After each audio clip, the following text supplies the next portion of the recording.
Wow, guys, I'm in this place. You know, huku kwetu hatujazoea milima. I'm in such a hilly place and nimefika at the top and I was like, damn, this place looks so good. Like the views from top here, they are looking so amazing. Mwana go, hey manze, huko ni mbali. I know my phone is not that good, but at least you can have a glimpse of what I'm talking about. Like very far, very far. Hii ni barabara, unaona hapa hii kitu inakani, it seems like it's a river but that's a road. Hizo milima zote si uko mbali, very many kilometers away, but this place looks so good.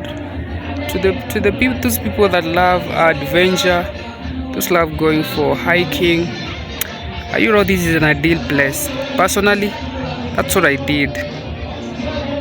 Yes, and this feels so nice to be here. It's not easy, man.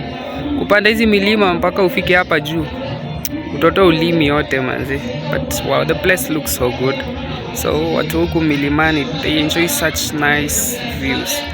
Shida inakuanga tu ni wakati wa baridi, una freeze design nyingine kama hauna autoboy jamani.